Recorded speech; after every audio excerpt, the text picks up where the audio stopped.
So one of the benefits that I talked about yesterday of me doing the Sunday preview yesterday instead of right after the Atlanta United versus Columbus Crew game is that I can actually do the review right now of the Atlanta United versus Columbus Crew game that just finished a couple of minutes ago, and that way it does give me a little bit of an easier time in terms of me just watch all the games on Saturday, and maybe, just maybe, I could actually do the review of all the Saturday game tonight. Although most likely when I do that, I'll still have to upload that video probably till tomorrow because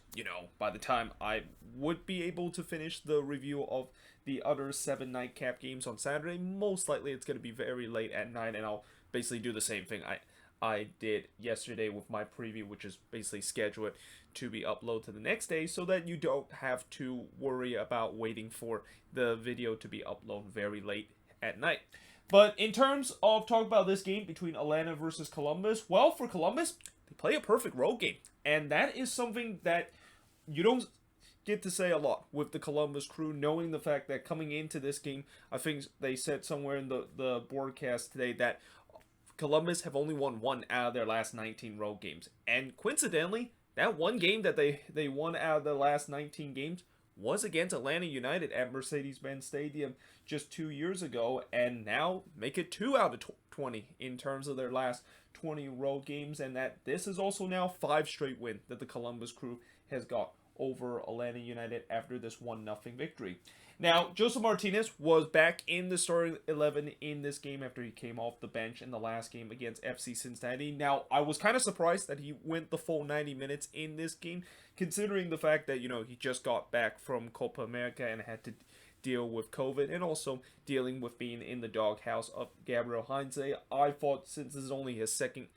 game back with Atlanta United of dealing with those issues, he probably will be subbed out maybe around the 60th or even the 75th minute mark. In fact, I think during the broadcast with John Champion and Taylor Twellman, I think they even said that they were shocked the fact that Joseph Martinez was still in the game late in this one, and I'm pretty sure they even shocked the fact that he went full 90 minutes in this game too. Now, Zaria did start from the bench in this game, which was kind of an interesting choice by Caleb Porter, but I'm guessing maybe they're just resting him knowing the fact that he did play in that midweek game, and maybe this is just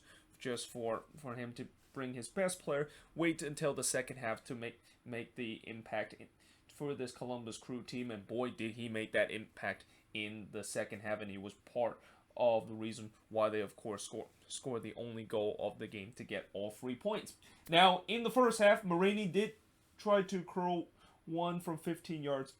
out, but unfortunately that went wide. Before 5 minutes later, Matinee actually had a good opportunity to give Columbus the opening goal, but it was crucially blocked away as he was in on goal. And I thought both teams was getting some prime goal scored opportunity, and this game was really open for the first 15 minutes or so. Martinez then put one high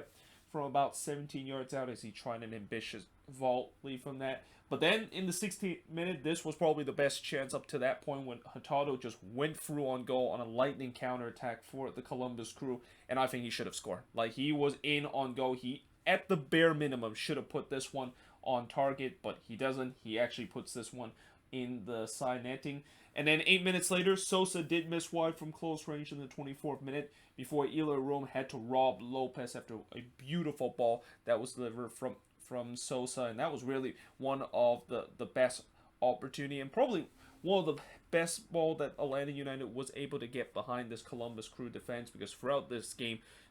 they were really having a lot of trouble in terms of once again in the final third and also get behind this Crew defense that was defending very well throughout this game. Now, in the 41st minute, Room then had to deny Lopez again from short range before Marlon Heston had a chance to give Columbus the lead at halftime, but unfortunately he blazed it high on the volley, and we head to halftime 0-0 between both of these teams. So we go to the second half, and in the second half, Moreno did hit it straight to Room after getting a good look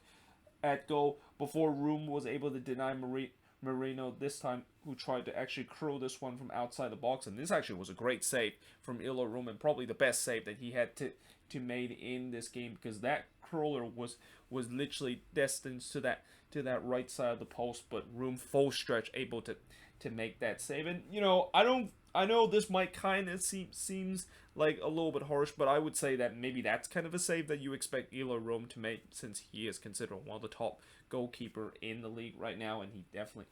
made that save during that point. But Atlanta, they were definitely pushing to get that opening goal, but also kind of something tells me that they just look lackluster once again when they go into the final third, and that kind of continues throughout the rest of the game. And also something kind of tells me that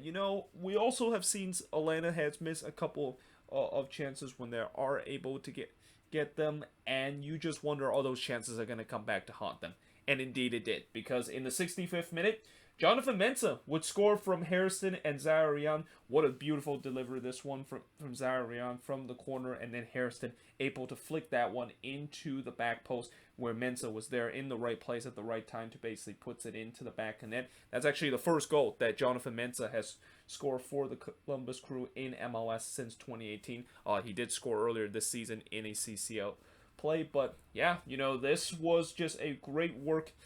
set piece and great work corner that Columbus did in this play, but also just poor defending from Atlanta United. Like, you cannot let your opposition wide open there in the back post to be able to just tap it in, or in this case easily head it in from Jonathan Mensah. And yeah, with that goal, the Crew was able to get the lead, and turns out to be the winning goal of this game. But then 5 minutes later, they had a chance to double that lead when Etienne went through on goal, but missed wide. And throughout this game, I also noticed how Atlanta, they clearly was using the tactics of just kind of push man forward and commit as many mans forward to trying to control the game, and also maybe they, with putting so many men forward, can actually overwhelm that Columbus defense. But unfortunately, they did not do a relatively good job, at least for most part of this game. And when that is going to be a problem, that you're going to be absolutely exposed at the back. And it just feels like Columbus, that would be very smart in this game, knowing the fact that Atlanta is pushing so many men forward, that all they need to do is just play a long ball going up the other way, and they're going to exploit a lot of space that Atlanta leaves at the back, because they just committed way too many men forward into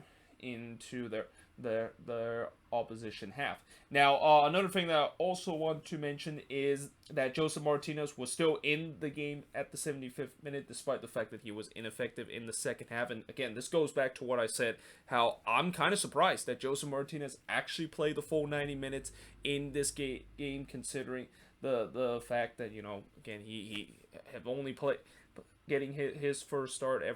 ever since he went to Copa America, and also been in the doghouse of Gabriel Heinze. And the fact that he was kind of ineffective in the second half, you're just thinking maybe they need a new fresh face going forward in that number 9 position. And I understand why exactly. Maybe Atlanta decided to keep Joseph Martinez there and hope that maybe he's going to work that magic and eventually score the goal. And we've seen this before with Joseph Martinez, where sometimes, even though when he seems like he is invincible, one good ball toward him, he is able to basically put the ball into the back of net. But it just never happened here in the second half, and it just kind of feels like almost like he was a passenger out there, and almost like Atlanta was playing with just 10 men throughout this entire part of the second half. And as the clock did wind down in this game, Atlanta was definitely throwing the kitchen sink, and that the Crew, they were just kind of sitting in the low block and hoping to hold on to a 1-0 lead. Sadish, who came on about 20 minutes ago, did put a 19-yard shot high, but overall, despite the fact that Atlanta was putting the kitchen sink and was really pressuring that Crew backline,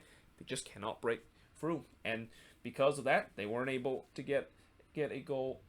back to rescue themselves a draw, as Columbus able to walk away with a 1-0 victory in this one. And the shots in this one, 19 shots compared to 10 that Columbus had, 5 shots on goal compared to 3 that Columbus had, 8 shots off target compared to 5 that Columbus had, 6 shots out of block compared to 2 that the Crew had, and possession-wise, 58% possession compared to 42% possession that the Columbus Crew has in this game. And despite the fact that most of the stats are in favor of Atlanta United, and actually all the stats are in favor of Atlanta United,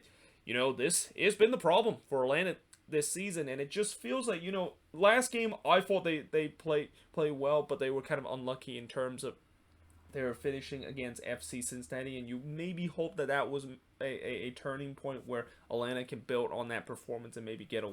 win in this one? No, it seems like this team is back to what they look like during this winless run, which is now at 10 games, and almost now looks like the same team from 2020. And I'm pretty sure if you're an Atlanta United fan, that is not great news whatsoever, knowing the fact that this team should not be looking anything like the team from 2020, which is the team that just cannot score goals and having a lot of trouble in the final third. But either way, hope you guys enjoy this video. If you do, make sure you guys leave a like, smash the subscribe button. Let me know in the comments below what do you think of this game. And yeah, hope you guys enjoy this video, and I will see you guys next time.